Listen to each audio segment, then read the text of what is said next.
Hi mga kapango, kamusta kayo? Charis!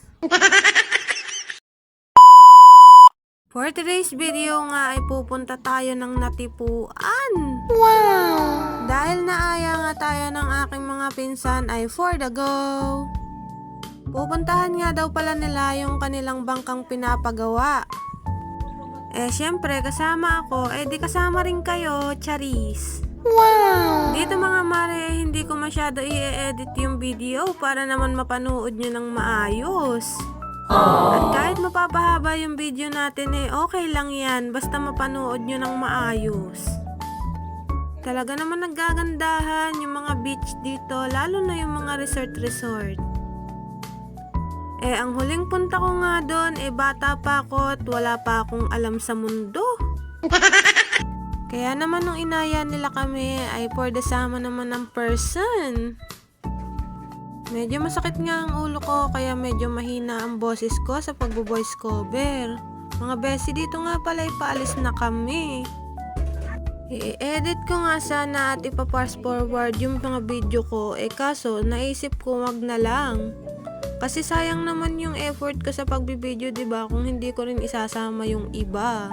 Dito mga besi ko ay malayo na kami sa Pampang na pinanggalingan namin. Kahapon pa nga kami nagkayayaan na pumunta doon. Kaya excited na naman ang babae na to. Dito nga mga besi ko ay nasa kalagitnaan na tayo ng dagat. Wow! Bilib nga ako sa mga natatanaw ko at pagkalalaki naman talaga ng mga resort dito. Kung gusto nyo nga mag-relax at naghahanap kayo ng mga resort ay dito na kayo pumunta. Talaga namang sulit ang inyong pupuntahan. Dito nga mga besi ko ay nakakita pa ako ng barko. Matagal na nga yan dyan at ewan ko ba kung bakit na-stuck na yan dyan. Alam nyo naman na minsan lang makagala ang besi nyo kaya katal na naman ng katawan sa paggala. Dito nga mga besi ko ay naiinitan na ako sa oras na yan. Mabuti na nga lang pala ay may dala akong jacket dahil sunog talaga tayo dyan. Pero okay lang yung mga nararamdaman ko dyan dahil sulit naman yung natatanaw ko. Wow! Mga naglalakihang bangka nga ang mga nakikita ko diyan. Naalala ko nga nung bata ako ay mahilig din kaming igala ng tatay ko sa gantong lugar. Kaya nung nakita ko ulit ito ay saring mga naiisip ko. Parang bumabalik tanaw ako sa pagkabata ko. Naalala ko pa nga mga besi ko nung nagkayakagan din kami mag-outing nung bata ako. Talaga naman kung ano-ano mga dala namin pagkain nun para lang makapag-outing kami. Tapos yung tatay ko yung nagdadrive ng bangka. Wow! Tapos pagkatapos nun, after namin magbabad sa tubig, kakain naman kami. Pero ngayong nasa realidad na tayo, ay mapapaisip ka pala na ang sarap pala maging bata. Pagpasensyahan niya na nga yung mukha ko dyan mga besi ko dahil init na ako. Manghang-mangha nga ang besi nyo dito mga besi ko dahil nasa gilid lang ng dagat yung naglalakihang mga building dito. Wow! So naisip ng besi nyo dito na sayang naman yung mga building kung makakain lang ng dagat, diba? What? Mga glass house pa nga yung mga nasa gilid ng bundok kaya nagagandahan talaga ang besi nyo. Nagagandahan na may kasamang panghihinayang kapag bumagsak yung mga yan sa tubig. Dito mga besi ko ay malapit ng araw kami kaya for the video na ang person. Wow! Saglit nga lang din kami dito dahil bibisitahin lang namin yung bangkang pinagagawa ng pinsan ko. Dito nga sila nagpagawa ng bangka dahil nandito daw yung gagawa. Hindi naman daw pwedeng pumunta doon sa lugar namin. Dahil may trabaho din yata dito yung gagawa ng bangka nila. Isa din talaga sa nagustuhan ko dito sa lugar na to ay napakalinaw ng tubig. Wow! Sayang nga lang dahil hindi masyado kita sa video na malinaw. Hindi ko na nga inedit at pinas forward ang video ko dahil sayang naman yung mga view na nakukuha ko. Bala ko nga sana ipaiikliin ko lang yung mga video ko, pero nanghinayang naman ako. Pero sayang naman kasi minsan lang nakapunta sa mga mabubundok na lugar. Dito nga mga besi ko ay natatanaw na namin yung pupuntahan namin.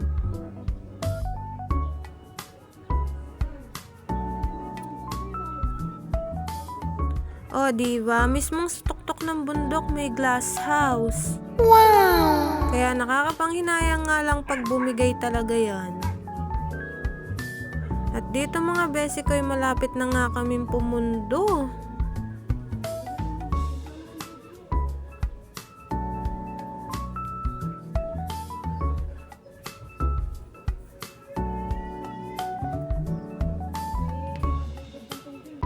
And then fast forward mga besi ko, eto't nakarating na rin kami ng ligtas. Wow!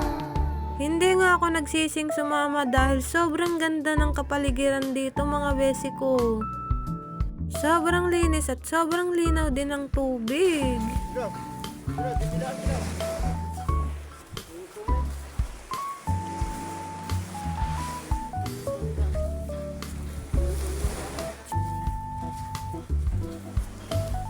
At dito nga mga besi ko, ay ito pala yung bangkang pinapagawa ng pinsan ko.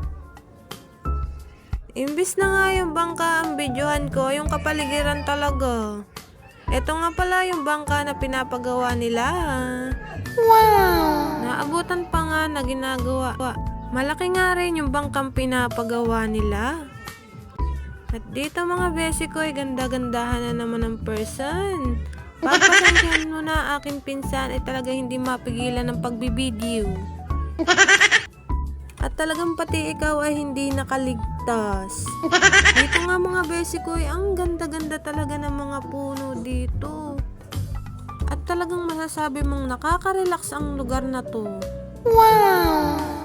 Bukod sa tahimik na lugar ay maaliwalas at malamig din talaga dito. Sa lahat nga ng gustong mag-relax dyan ay dito nyo napiliin sa Natipuan Beach Resort. Wow! Talagang napakaganda ng dagat dito. Nagbabalak nga din yung pinsan ko na dito na lang daw ganapin yung birthday ng kanyang anak. Dahil bukod nga sa maganda na nga dito ay malinis talaga yung dagat. Ako naman tiyahin ng kanyang mga anak ay for the go. Dito nga mga besi ko ay hindi nga mapigilan yung mga paa ko na maggala-gala dito. Talagang libot na libot nga ang camera ko for today's video. Wow! Dito nga mga besi ko hindi na mapigilan yung mga paa ko kaya tumubog na yan siya sa tubig. O diba, yan yung sanhi ng 10 years na hindi nakaapak sa dagat. Oo mga besi ko, 10 years pong hindi ako nakaapak sa dagat. Ni pumunta po, hindi po ako nakakapunta. Dahil matagal din po naman kasi akong hindi tumigil dito. Sa Mindoro nga po pala ako nagtitigil noon, kaya hindi ako nakakapunta ng dagat. Dito nga mga besi ko, hindi na namin napigilan, talaga na may naligo na. Sinag na sinag nga yung araw dyan mga besi ko. Hinaya ko na nga dyan yung pinsan kong maligo para naman ma-refresh yung katawan namin dahil sobrang init nga talaga.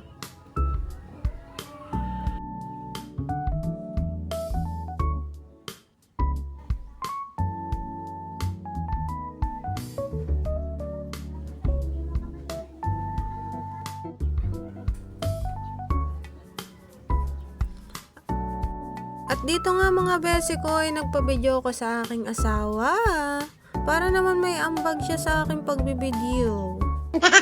Hindi puro nood, mag-video ka din. Charis. Medyo malikot nga ang aking cameraman.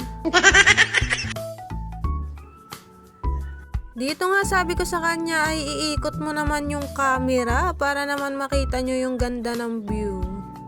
Wow! Abay ka ako, nag-asawa ka ng vlogger kaya umeport ka rin. Charis. And after nga namin maligo mga besi ko, ito yung napakalungkot na oras para sa akin. Ito yung nagkakaya-kagan ng umuwi. Pauwi na nga kami ng mga oras na yan mga besi ko, kaya nagpaalam na ako sa lugar na to. Aww. Medyo nakakalungkot kasi at mami-miss ko rin ito. At dahil napahaba nga ang aking pagbibidyo, sana nagustuhan niyo mga besi ko. Bye-bye, love you.